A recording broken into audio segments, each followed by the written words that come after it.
next destination. For this vlog guys ay pupunta ako ng ina-applyan ko na shipping company guys. So ako ngayon sa Makati and samahan nyo ako at ikutin natin ang Makati. Ngayong araw para sa ating next destination. Halina't samahan nyo akong mamasyal sa Philippines Business Hub District, ang Makati.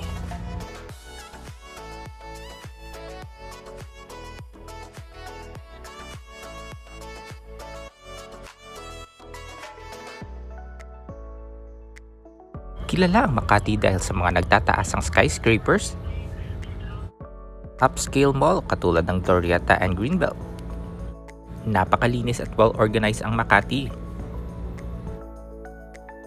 na maihahalin tulad sa mga major at progressive cities abroad.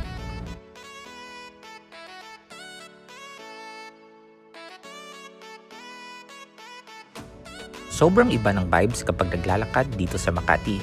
Feeling mo nasa abroad ka lang.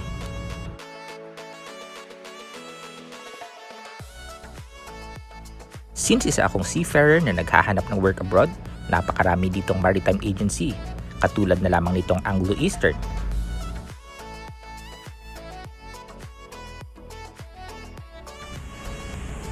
So guys, dito ako ngayon sa Legazpi Village, Makati, and napakaganda ng place na to guys kasi meron silang active park like this guys. Sa ngayon guys, pandemic guys, napaganda yung mga ganitong mga park guys kasi open air siya guys, open space, so hindi prone sa guys, sa virus, and napakaganda mga siya dito guys. Since wrong timing yung pagpunta ko sa maritime agency na ina-applyan ko, because it's already 11:45 AM and magla-lunch break na sila, and parati kong nadadaanan itong Legazpi Active Park, samahan niyo muna akong mamasyal at mag-relax dito sa napakagandang Legazpi Active Park at the heart of Makati. Maganda at malinis ang park na to. Perfect for exercise, walking, jogging, picnic, or kahit tumambay lang.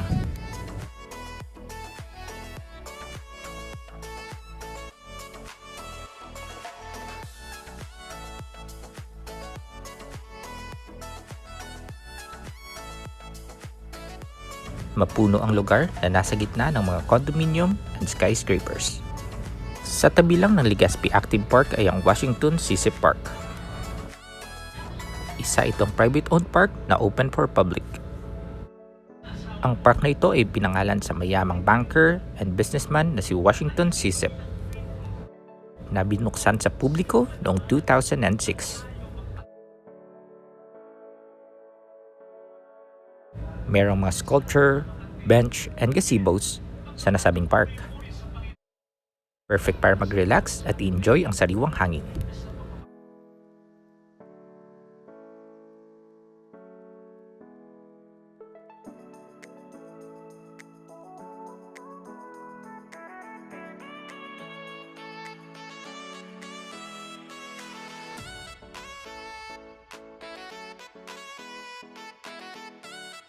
Meron ding fish pond, kaso lang wala akong nakitang fish.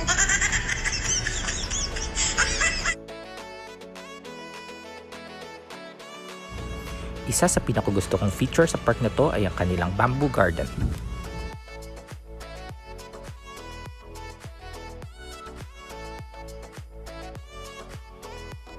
Pag pumasok ka sa park na to, feeling mo nasa Japan ka lang.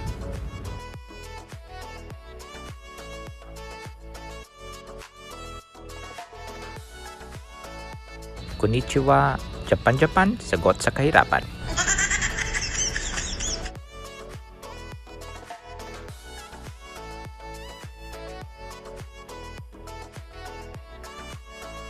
Akala ko dati puro nagtataas ang building lang meron ang Makati. Pero nagulat ako na meron din palang mga magagandang park and spaces katulad nito.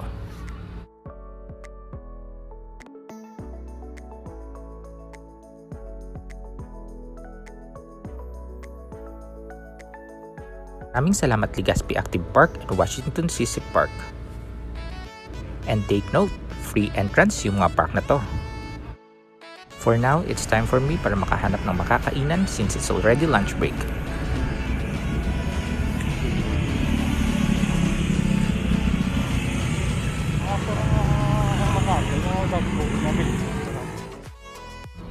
And may nadaanan akong KFC. It's finger licking good time. So yun guys, since inubutan ako ng lunch break pag-report sa office guys, so kakain na lang muna kami dito sa KFC and meron kami dito famous bowl and chicken. So tara guys, kain na.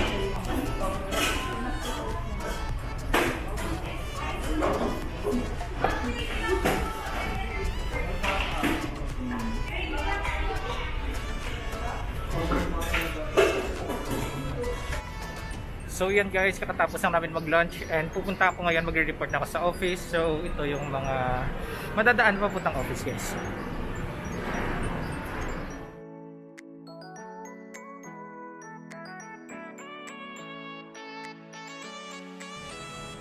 So yan guys, kakatapos ko lang mag-report sa office and nag-sign lang ako doon ng contract and pag-antay na lang ko guys kung kailan yung alis. And ito guys yung wow, Makati. Malapit na dito guys yung yung Greenbelt and Glorieta.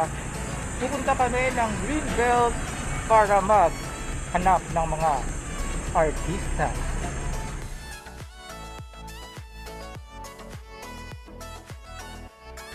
Since malapit lang yung Greenbelt sa opisina, tara na at mag-side trip muna tayo dito.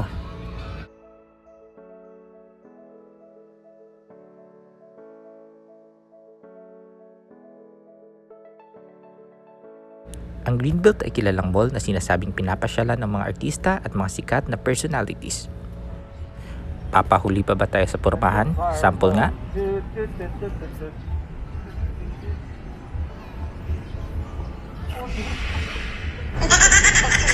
Model-modela ng putiks. Sa gitna ng Greenbelt Mall, may matatagpuan ka rin na isang park at napakagandang chapel.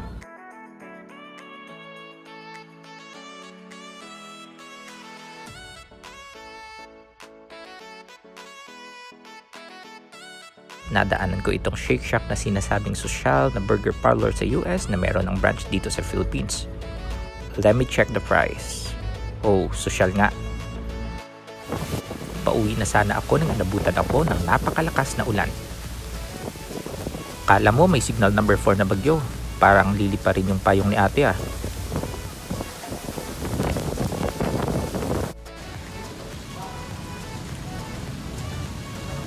At dahil tumila na konti ang ulan, let's go back to our business.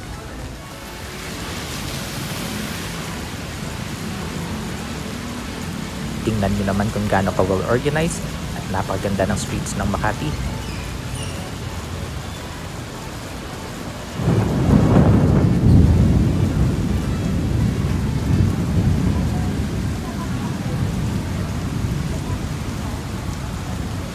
At dahil nagko-connect lang yung mga malls dito, ngayon nandito na naman ako sa Glorieta.